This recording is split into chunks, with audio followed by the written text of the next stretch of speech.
use your heart to treat your clients, your heart can feel, your client will feel it, and they will reciprocate. They will use their hearts to tell you about what really trouble them. And when two people have heart-to-heart connection, everything will be easy.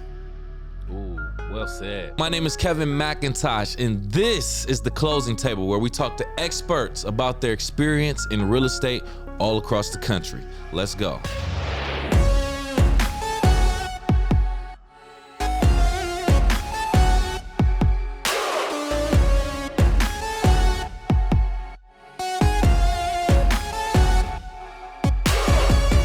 Welcome to the Closing Table Podcast. I'm your host, Kevin C. McIntosh, and joining us on this episode, excited to talk to another real estate professional. We want to welcome Jason Wong to the Closing Table. How are you, Jason? I am fantastic. Thank you for for having me here. Yeah, man. Yeah, we already had a quick talk before we even started, and I'm already excited to talk to you, man. Great, genuinely. So let's get into it, man. I want to kind of talk about you as an individual before we talk about your business. So if you don't mind, Jason, tell us who you are outside of real estate. Okay, you know what, Kevin? You will be surprised about the answer that I'm going to share with you. Okay. So I'm actually a certified matchmaker and a certified relationship coach. So yeah, most people they thought real estate is just one line of business that I'm doing, but in fact I actually took the time, and also it's really something that I think is growth from the real estate business, that I have interacted with so many people in their life, and I found about sometimes I can be the matchmaker. You know, I kind of know about, oh, this single girl and this single guy, they are actually live in the same neighborhood. And I Yeah. think, you know what, I think I should really help them, you know, other than just buying and selling real estate, but I should kind of like help them to kind of set the days and see anything may happen. So in the Wow. past, it was done informally, but I actually took the time, went to New York, and actually get myself certified. And the other important thing is I also am a science-based relationship coach. So Okay. I coach people on relationship. So it's not therapy. So it's very different from clinical psychiatrists. You know, like they kind of like Right. going through your past and see what went wrong with yourself. But being a relationship coach is more positive. We actually focus about the present and also the future, and we also focus on the positive side. We try to explore your strength, and from that build your confidence and help you to kind of get back on your feet, and don't get discouraged. You know, if you have one or bad relationship, it's not end of the world. And yeah, and so to me, if I'm not doing real estate, I may offer like my 2 cents on the relationship part with my friends, audiences, and even my acquaintances as well. Jason, I love it. We are off to a great start. Never have I heard someone say they are a certified matchmaker. As soon as you said that, I said, what? That's a real thing? But you said you went to New York and you got your actual certification. I Yes. almost feel like we could just take this podcast and just talk about that alone. But now we got to focus on real estate.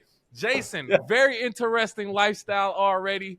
I probably will ask a question or two about that. But thank you, Okay. Jason. Thank you. That is very interesting. We will poke about that. So Okay. let's move forward. We're here for real estate, Jason. So let's talk real estate. I want you to describe your real estate business. Everyone has a different type of method of how they do things. So just tell people how you run your business, or just describe it. And if you are able to hit on a few key points, how long you've been licensed, notable achievements, or your specialty or niche.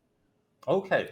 So I actually was licensed back in 2004. So, and Mm-hmm. also it was in Vancouver, Canada. So I started my real estate practice in Vancouver, Canada. And I had a really successful years when I was in Canada. In fact, when I was in Canada, before all these multi-million dollars listing reality show, I was already on TV doing one of those reality show for one of those TV program. I think it's TLC or HGTV. I forgot about the channel.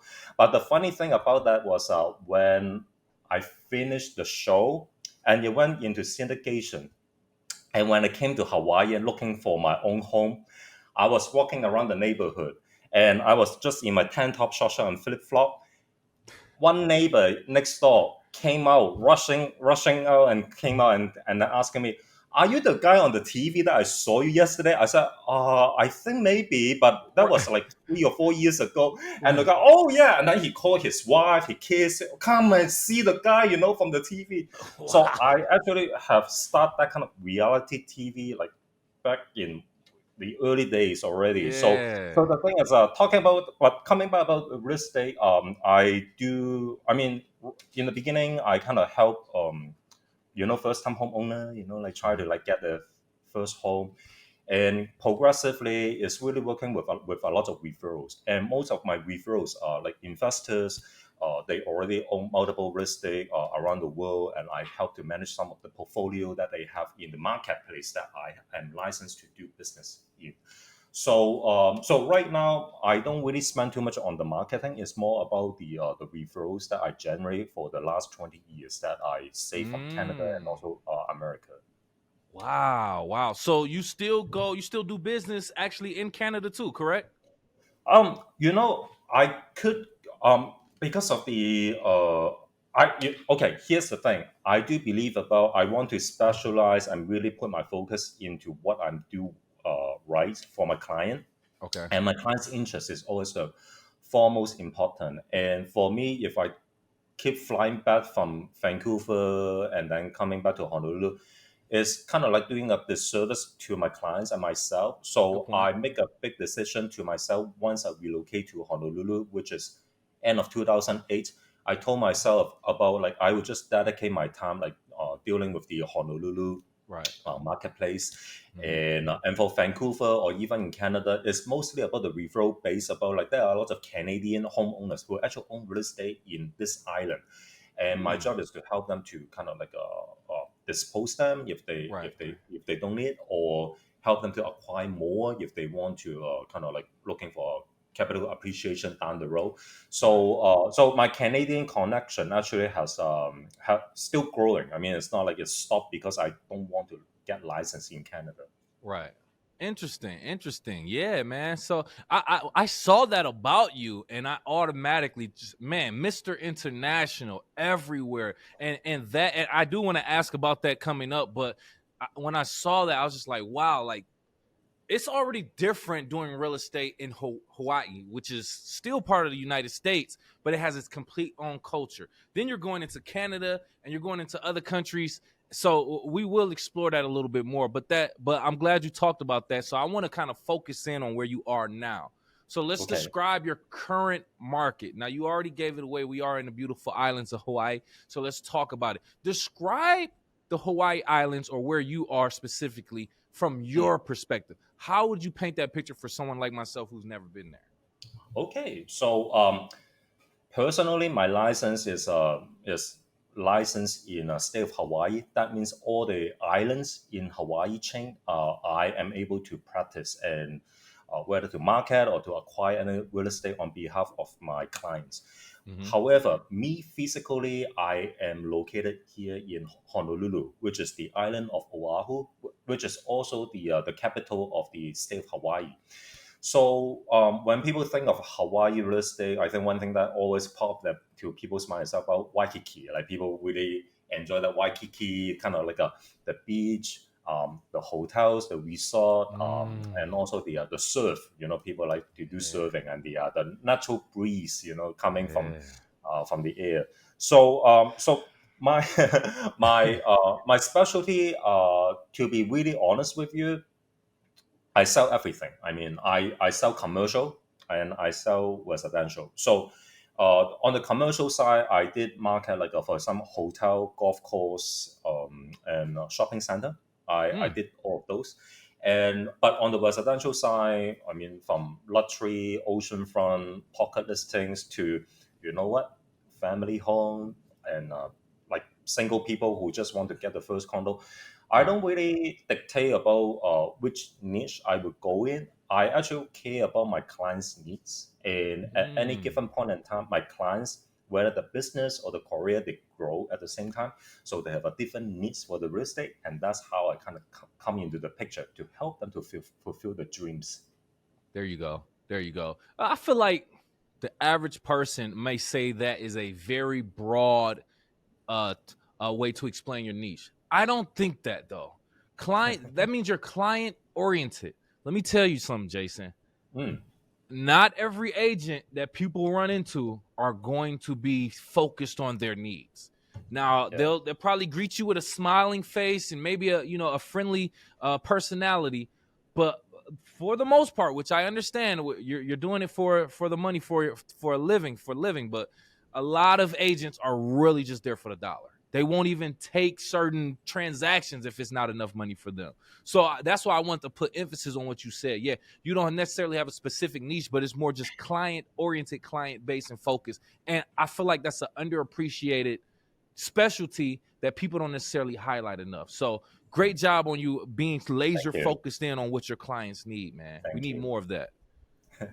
So let's talk about the market on the other end, the economic side. We want data, we want numbers. What is it looking like in Hawaii as far as homes, prices, sale, things of days on market? Give us some information, please, Jason. Okay, you know what, Kevin?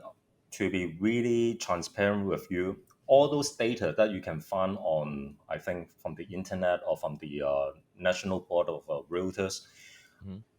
they are accurate figures. But the Oh. thing is, it's really for us as an insider, we really knows about whether certain I would say neighborhoods or Mm-hmm. communities, the properties are selling or not selling. So like last year, we have the sudden surge of the interest rate, and the national media was talking about everything went to slow down, or Mm-hmm. I won't say collapse, but really slow down. But guess what? Here in Honolulu, select buildings, select neighborhood and community, and they are there's only a handful of those, I would say, properties are available. And when those properties are available, guess what? It doesn't matter what the interest rate is. They don't care which president is in the White House. They will go and make an offer and still buy. So the way how I look at it is definitely from the national data, we have a huge slowdown from what it used to be during the pandemic time, the lockdown period. We actually have a surge of like activities, multiple offers everywhere. Mm. Right now, we still have multiple offers if it is a very well priced property in a very Right. great location.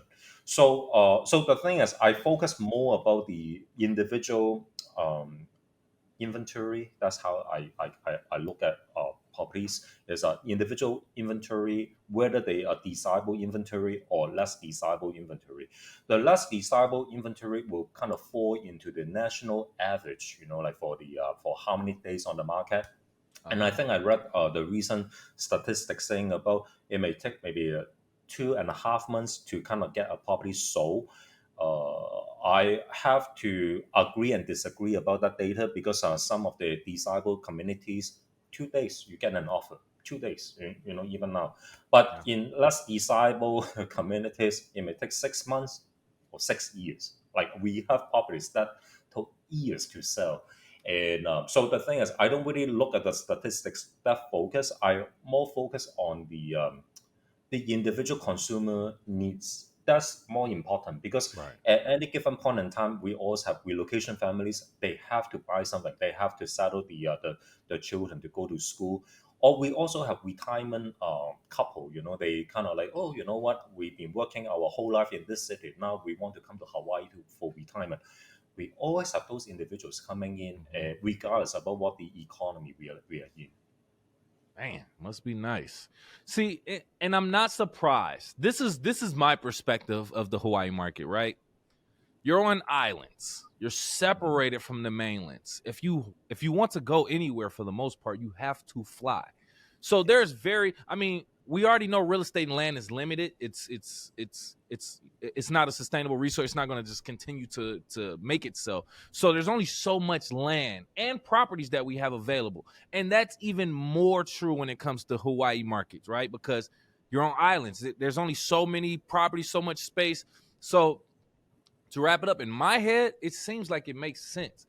Anytime a property is open and available, I feel like someone would easily fill that spot. I feel like there's a lot of people looking to get into that market. Everybody wants to live this paradise in Hawaii, right? So if you are Yes. able to get there, you find a home, you find a good deal, you jump on it as soon as possible. That makes sense to me, regardless of Mm. what the interest rates are, right? Because the cost of living out there is already super high. So if you're looking Yes. to move to Hawaii, I would imagine that you probably already have that lifestyle, those finances to be able to take on that. You know what I'm saying? So to me, it makes sense that things will be moving faster out there in regards to the transactions and things of that nature. So I appreciate That's that a great insight because observation. it Yeah, makes sense. Yeah. that's very Yeah. correct. The observation is very correct. Like most Thank you. people, if they choose to relocate here, is whether they have a very good job offer Mm-hmm. by Yep. the government. We have a very strong military Military. base Yep. here in Hawaii. So Mm-hmm. most of the time they have a very, I would say, generous total compensation package to look after the whole family, Yeah. whether it's housing incentive or they actually have the houses, for them to kind of live in with the wife or husband and then the kids.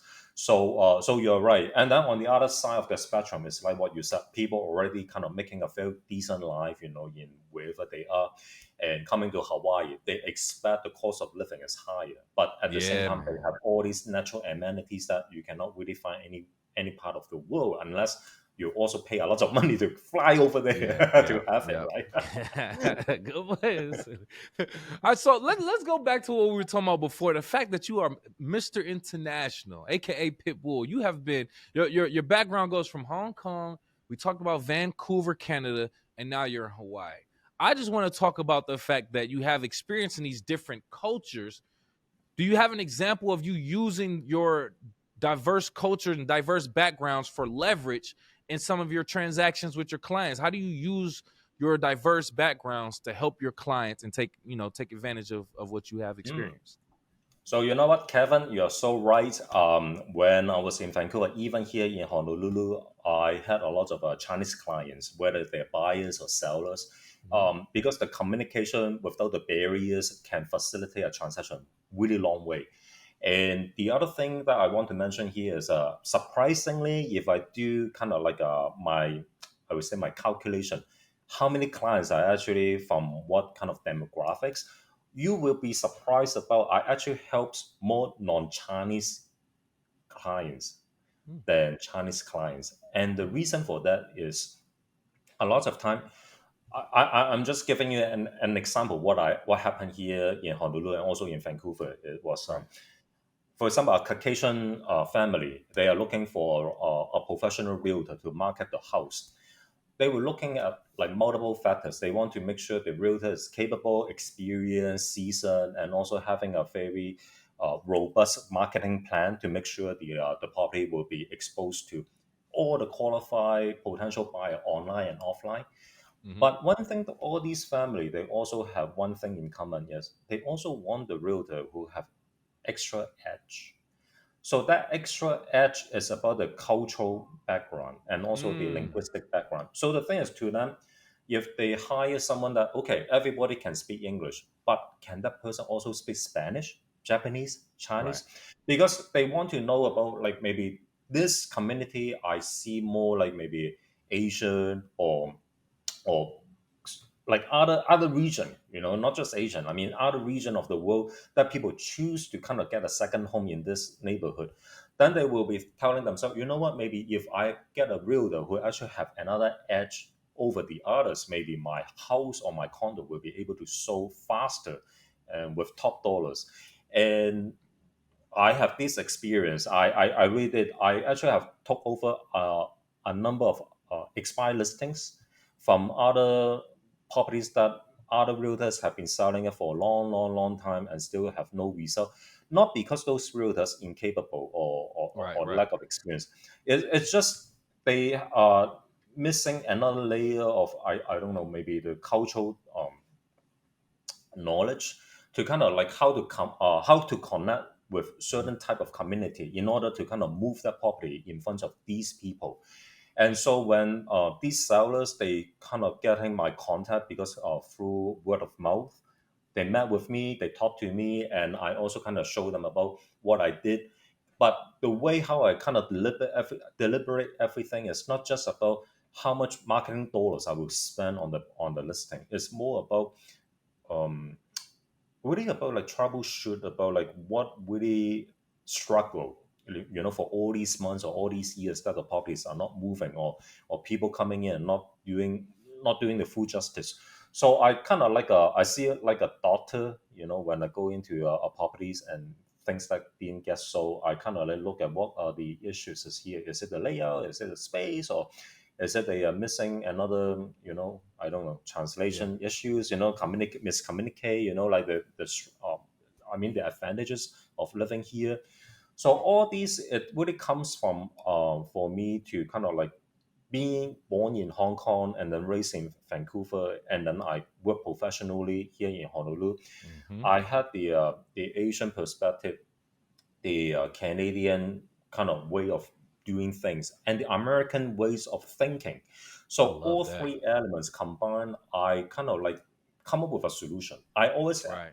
help my clients to kind of like solve the problem, not keeping the problem back to my clients, telling them Good about, point. oh, your layer doesn't work, so it doesn't. So okay, bye bye. That's not me. I'm with them. I always told them about it's a team. We Yeah, are a yeah. team. So yeah. Yeah.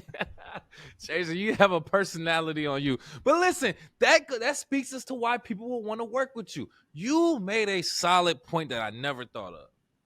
If you're able to speak, if you're bilingual, trilingual, you're able to speak more than one language, you can reach a broader audience. It makes sense. I never thought about it, right? So you can get someone who, like you said, speaks English. You're going to talk to English speaking clients. But if you speak English, you speak Mandarin, you speak Chinese, Japanese, Spanish, you can actually talk to these other audiences as well as the English speaking audience. And that broadens the audience or the buyers or the pool for your clients to receive the offer that they're looking for. And like that's one of those things, like I said, it makes sense once you actually hear it, but I never thought about it like that, man. And that was an excellent point. And I like that. I love how you play to your strengths, being associated with these different cultures, these different backgrounds in different regions of the world. You said you have, I forgot how you said it. I don't want to butcher it, but basically taking little parts from different parts of or different parts of the world and applying those to your methods, your tactics, your strategies is obviously making you successful. So congratulations on your success for Thank you. doing that. And speaking of success, it's been shown in the fact that you were chosen the number one top producer in 2002 in Oahu. Is that correct? Did I say that Yes. right? Yep. Congratulations, Yep. first and foremost, Thank you. man. Congratulations. So let's talk about it, right? So that just says that you had a very interesting year, to say the least, right? When you Mm. think about that and you hear that, any transaction from that year stand out to you that makes you feel like after that transaction, I deserve this award in some type of way, please. Yeah. So that was a milestone year, and quite honestly, lots of hard work. I definitely, I don't think I slept too much for that year, Oh uh, wow. because the thing is when because most of the clients that I deal with, they they want full attention from me, and I want to give that full attention to them as well. Mm-hmm. So the thing is, even it is a challenging properties, I always like, I mean, not physically, but I mean mentally speaking, is I'm holding their hands, telling them about, it's okay, we'll get through this, don't Yeah. worry, it may take time, but we'll get there, and we Mm-hmm. and we did get there. So the thing is, I become more like a cheerleader for my clients. Like when my clients getting a little bit down and thinking about, oh, you know what, like I've been kind of like burning my money, my cash flow, like you can't keep paying for the interest for to the bank. I'm so scared. I may be living on the street if I don't get a sold, at X amount of days. So the thing is, my job is really to first and foremost to build the confidence in my clients first, because what I find is actually it's coming from my matchmaking and also my relationship coaching side of my brain, is your worst enemy actually is yourself. It's not the Ooh. environment, and Ooh. the thing is, if people are buyer and the seller, they never believe in themselves that they can do it, whether they want to find the perfect dream home or they want to sell their house at a top dollar. They have to believe in themselves first. If they don't believe in themselves, it doesn't matter. I am just can be just a facilitator. I facilitate them to kind of like doing the matchmaking with the buyers Yep. and the seller. But Yep. the thing is, they have to believe in themselves. If Mm-hmm. they believe and they think they can do it, wow, you know what?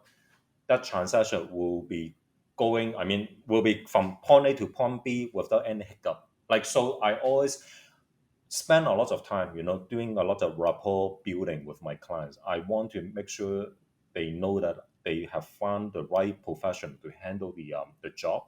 And at the same time, as time goes by, I also update my clients about what's going on in the marketplace and how well, like the feedback that I gather from other brokers or other buyers, and we kind of like make adjustment when we go on. Right. So it's always a two-way street when I deal with real estate. But that milestone year, definitely the two-way street become a super highway for me. Like I Yeah. was running like so many links at the same time, and my phone was ringing up. And but I enjoy it. Don't get me wrong, I enjoy it Yeah. because I Of really course. enjoy like helping my clients. Yeah. Mm-hmm. There you go. There you and you have to, man. You gotta, you were talking about holding the hands of your first time homeowners and buyers and things like that. Like they need that. They need that. They don't know about this process. They need the professional to literally, I mean, not physically, but to Yeah. walk figuratively, hold their hand throughout the entire process. Take time out of your day just to call them, check in, find out how things are going, see if they have any questions. If you're just, hey, I'll call you when something pops up. I mean, yeah, you want to hide the problems from them, obviously, but you want to Mhm. keep them in a loop about everything. So that's probably some of the things in regards to holding their hands per se. Not saying like they're, I don't know, incapable, incompetent, or anything like that. So I completely get what you were talking about. Yes. I noticed that you also dealt with a client who's building a new home Mm. out there in Hawaii. So I want to talk about that because I want to know what that process is like. And I want to know Mm. about any hurdles that you may have overcome. Are there any, just talk about that experience first and foremost, and if you can fit into some of the obstacles and hurdles that your clients Okay. had to overcome in that process. Okay, so I think the biggest mistake for most people, if they are not born and raised here in Hawaii, they overestimate the total time frame for them to kind of realize the construction process. And one of Ah. the biggest hurdle is about the permit process. Takes a long, long time. Even people they want to do renovation. I'm not even talking about building a new construction. We are talking about just doing a maybe an extension, from my existing footprint. I want to kind Mm-hmm. of add another floor or extend my living room to have another in-law suite or something like that. The permit process takes a long time. We understand about the city official. They are trying to revolutionize the whole review and the approval process, but that part is still work in progress. But in the meantime, they still have a lot of things are in the backlog. Like we know, and for a lot of my clients, if they are building any new construction, they need to be feel patient. I think that is really one thing. I think of course they have to have money, but money is not Yeah. everything. You probably have met some really rich people, but they're very impatient. So those are Yeah. not perfect for that Yeah. because they will tell you, I just want to get it done now. Unfortunately, here in Hawaii, no, you have to Mm. work with the system. If you're not patient enough, then sorry, like your application may get rejected or still pending. It's not going anywhere. So the bigger obstacle is about the permit process. Takes a long time here in Hawaii in general. And then the second thing is most of the construction materials they have to fly into the islands. Yeah. So Kevin, you touched on a very good point. Is that everything Mm-hmm. have to fly in or by the ship, by the cargo. Mm-hmm. Mm-hmm. So all of these are additional costs.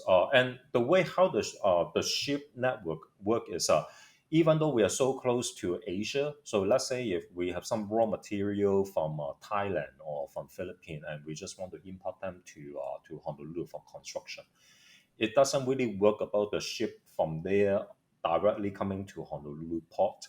They actually have to go to West Coast first, like whether it's like Oregon or California, and then from there coming back to Honolulu. So you can see like how much more Oh my expensive it is. goodness. Yeah, for people Man. to kind of obtain anything here in the islands. So that is the political side, which I'm not really the best person to comment on why it run this way, but Okay. historically, this is the inherited problem for people here living here have to face. So the thing is, for people who want to build any new construction, money, patience, and time. If you're lacking any one of them, I'm sorry, you probably would be the best bet to buy whatever exists, whatever like condos or houses which Yeah. are exist and got the occupancy permit, and you can do your fine adjustment inside. Maybe you change the wall color, the cabinetry, something that doesn't touch on the permit. But if you are thinking about, oh, you know what, I want to blow out this wall, I want to open up the kitchen, I want to flip the floor plan, anything touching like plumbing, electrical at a certain amount of dollar. I think they raised the threshold, used to be what, $800 or $1,000. But let me share one story with you. When I came to Honolulu, my bathtub, the faucet leak, and I call my building people and they give me the referral for the plumber to come in. You won't believe it. They just changed the cartridge inside of the tub, and I got the invoice. It's $510, and that was Whoa. 2009.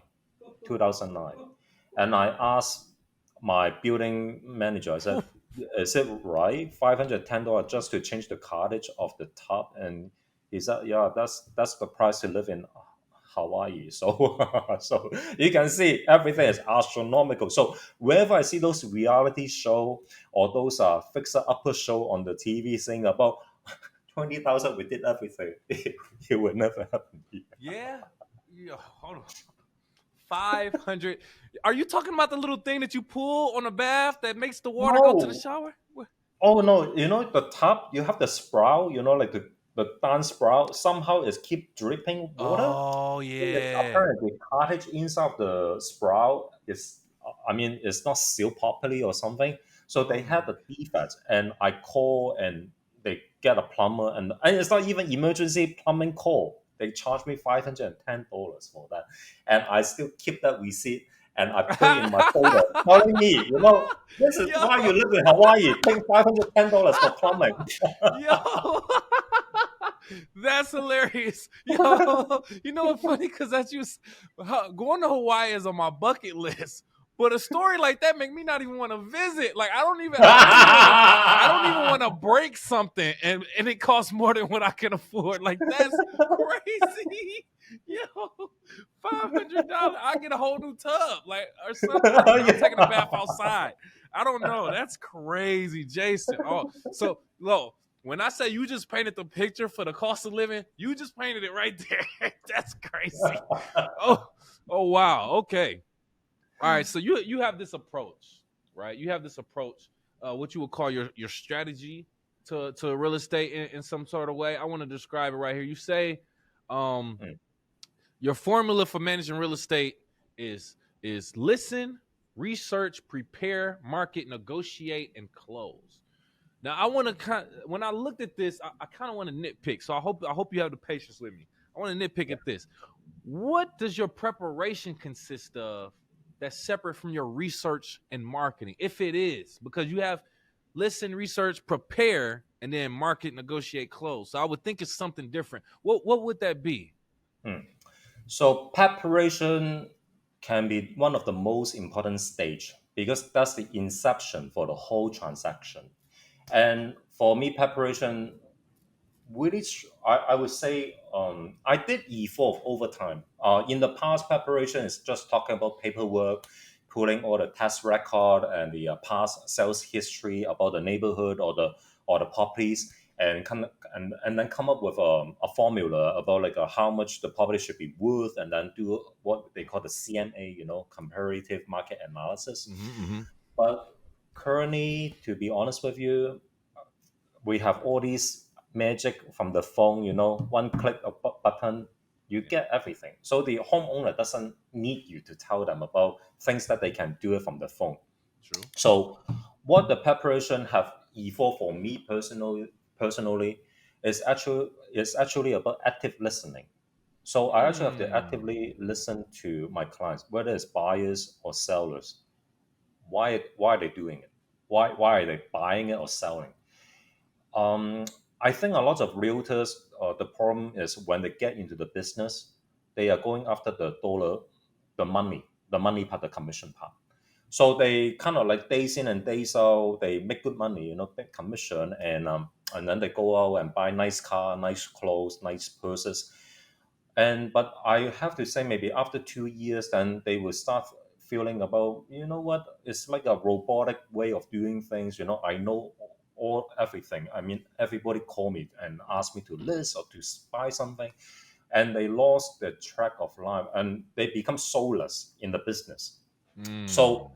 for me, I think I had the similar situation when I start out successfully in Vancouver, like for the first 2 or 3 years, because I got the top producing like volume units award in Canada, and I felt like, I'm top of the world. I can buy anything I like. Like I don't need to waste. So that was the problem for me too, because I start to find my life is kind of missing focus, and that's kind of Mm. like robotic. Like what am I going to do? I mean, people call me, people email me, and yeah, I keep doing it. So I actually went to a summit. That summit actually gathered a lot of what they call powerful professional. It's not just about real estate. It's about like a people who are seasoned, who have been in the business, maybe in a pharmaceutical company or anything. And then they have some multiple guest speakers come up to the podium, share the 2 cents with the audiences, which me, I'm the audience.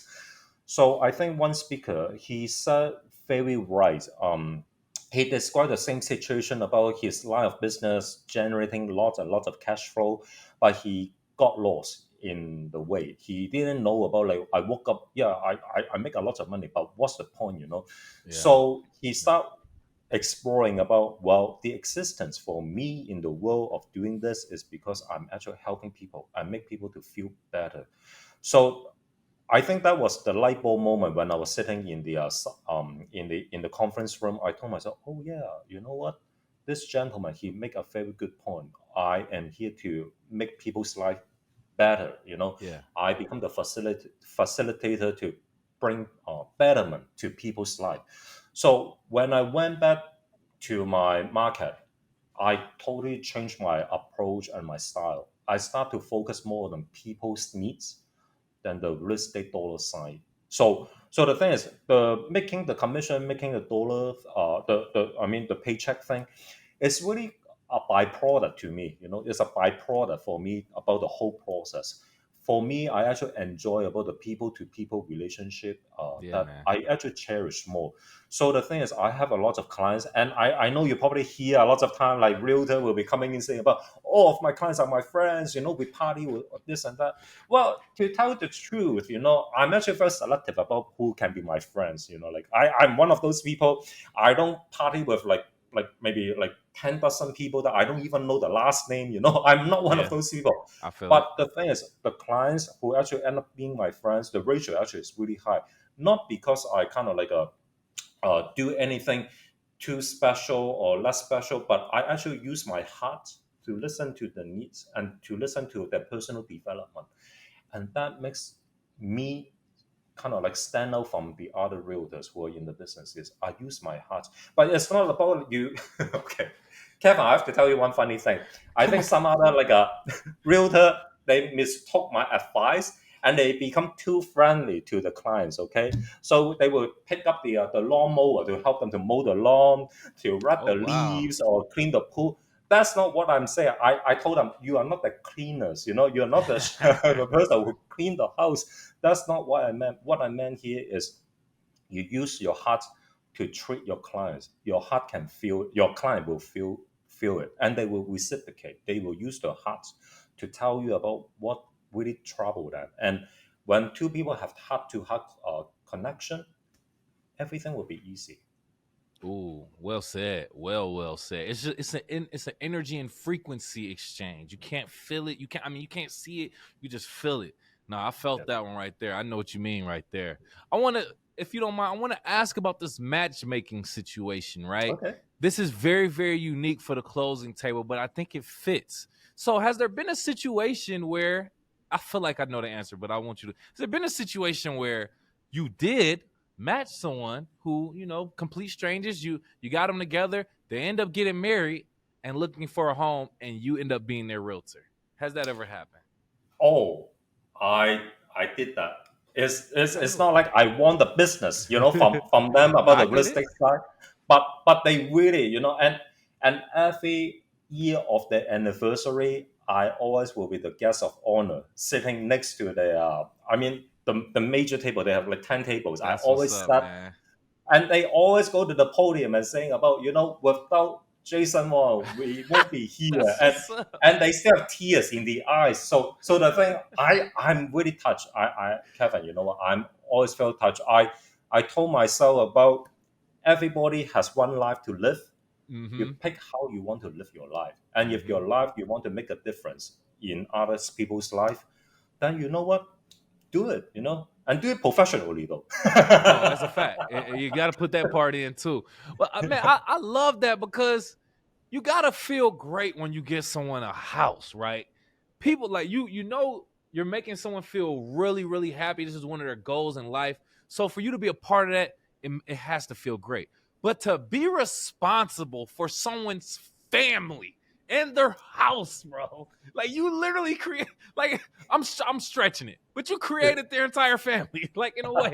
I'm stretching it. I'm obviously sure I'm exaggerating, but I had to ask about it. Like I said, I felt like I knew the answer, Mm, but I love that. I feel like those two careers almost go hand in hand. That is perfect right there. You meet, and I talked about this too because I know people who are, I know men who are single and say they don't know any single women for them. yeah. And I hear the same thing from women. And I used to think this too, like, I wish I could just connect y'all to, like, just put, See, because I know too many people single on both ends. So see. you're actually doing it, you're certified, and you're getting them together and you're getting them in the house, man. Man, kudos to you, Jason. That is beautiful, man.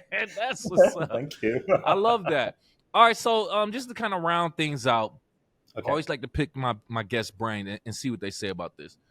Is there a movie, book, Mm. quote, or philosophy that you live by and or consume that changed or shaped your life personally and or professionally that you can share with us? Okay, you know what, Kevin?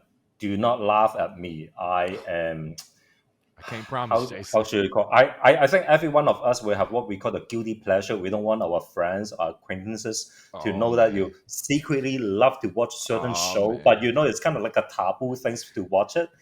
And Okay. for me, you know what? I don't mind to share with you. I think back in the late '90s and early 2000, one of my favorite show is always Sex and the City. I Really? understand right now when you watch that show, people say, oh, it's not politically correct. This is not right.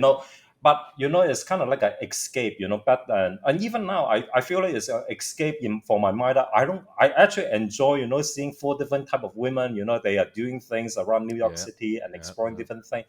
And they of course they have to dramatize it. If they don't dramatize it, it will be feel dry and feel Yeah. uninteresting to Yeah. watch. So within one episode over there, that also kind of like giving me a very different perspective. I don't know like how many people who are watching this podcast will be able to relate to that episode. Is Sarah Jessica Parker should play the character Carrie Bradshaw, Hmm. and in one episode, she was asked to be a model for Dolce Gabbana to do catwalk.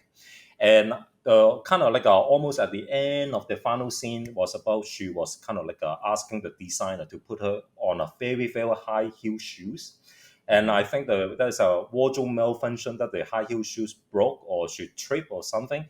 So she kind of collapsed on the catwalk. And the other model actually walked on top of her. So she have the Wow. monologue with the TV saying about she have two choices. One choice is kind of she just went back to the backstage and cry about it, don't finish the catwalk. Or the other thing is be a real person. Yes, stand up, finish the whole thing, floors it all and complete. So she decided to take the second option, which is floors it all and finish, and she have a standing ovation from her friends to support Man. her. So what I get from that episode is really about every one of us, doesn't matter it's personal or working relationship, we will have times that we will be feeling I am a total failure. I put up so many hours or months for this project or for this relationship, but unfortunately it didn't work out. So what am I going to do? So some people, they kind of decide to kind of give up, they just Yeah. give up, they just kind of let go, like binge eating, don't exercise, don't do anything. Mm-hmm. Or other people will, every one of us will have bad time, but what you have to focus about, you still have tomorrow. Tomorrow will be a great time, and today you may have the most rotten day of the year. Guess what? Tomorrow will be better, because Man. it can be bad worse than today. That's always a mentality. So I think staying in the positive mindscape and also the positive energy that you mentioned, I think that plays off so well, because I touch on some people, they are on the borderline of like commit suicide or something like that. Back in the times, not right now, but Right. back in the times when I was in Canada, I talked to them, and fortunately, I mean, those people, they kind of changed their mind eventually, but it took a while. So that's why that episode really resonated so well with me. I told myself, you know what, we have to be brave and not let our inner demon to tell us we are no good. We Yeah, can man. do, as long as we believe we can do it. Facts. Well said. You get knocked down 9 times, you get up 10. Love that, Jason. Perfect place to land a plane. Thank you so much for coming to the closing table, giving us your knowledge and your game for the free too, I might add. At this point, if you have any last words or want to tell people how to reach out to you, the floor is yours. Mm. So thank you for watching this segment.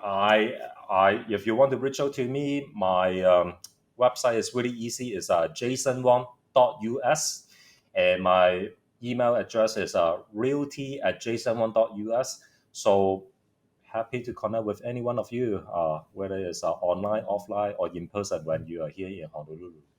Talk to him. Appreciate that again, Jason. Thank you for being here. And for our YouTube audience watching right now, if you've gotten to this point in the video, hit the like button, hit the share button, and subscribe. And if you're listening on Apple, Spotify, or any other podcast platform, please do the same. Give us a like, a 5-star rating, and subscribe for our latest content. And Jason, we're going to leave our audience with a question on the way out just to get their brains thinking. So this is for you, audience.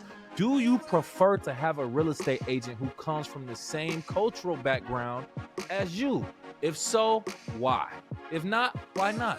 Don't tell us now. Leave it in the comments below. Besides that, we'll talk to you next time.